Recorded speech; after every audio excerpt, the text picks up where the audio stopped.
पर कहा साहब के बिना पिता के माँ का अस्तित्व नहीं होता। किसी ने शेर कहा कि पके फल पेड़ों से रिश्ता तोड़ जाते हैं और अपाहिज बाप हो जाए तो बेटे छोड़ जाते हैं।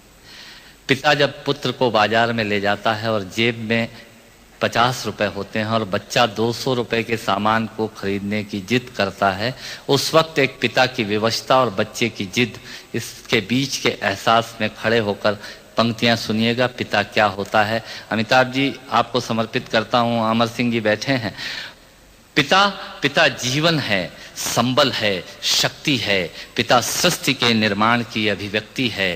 पिता अंगुली पकड़े बच्चे का सहारा है। पिता कभी कुछ खट्टा कभी खारा है।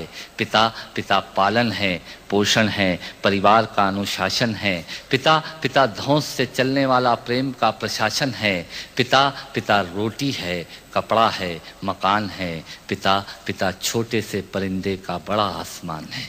पिता छोटे से परिंदे का बड़ा आसमान है। पिता अप्रदर्शित अनंत प्यार है। पिता है तो बच्चों को इंतजार है। पिता से ही बच्चों के ढेर सारे सपने हैं। पिता है तो बाजार के सब खिलौने अपने हैं।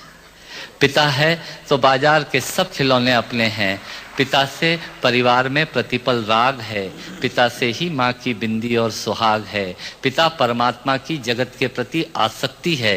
पिता गृहस्थ आश्रम में उच्च स्थिति की भक्ति है। पिता अपनी इच्छाओं का हनन और परिवार की पूर्ति है। पिता रक्त में दिए हुए संस्कारों की मूर्ति है। पिता एक जीवन को जीवन का दान है। पिता दुनिया दिखाने का एहसान है। पिता सुरक्षा है अगर सिर पर हाथ है। पिता नहीं तो बचपन अनाथ है। पिता नहीं तो बचपन अनाथ है। पिता नहीं तो बचपन अनाथ है। तो पिता से बड़ा तुम अपना नाम करो। पिता का अपमान नहीं, उन पर अभिमान करो, क्योंकि माँ बाप की कमी को कोई पाट नहीं सकता और ईश्वर भी इनके आशीषों को काट नहीं सकता।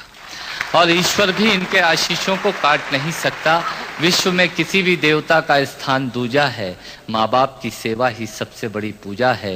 विश्व में किसी भी तीर्थ की यात्राएं व्यर्थ हैं यदि बेटे के होते माँ बाप असमर्थ हैं।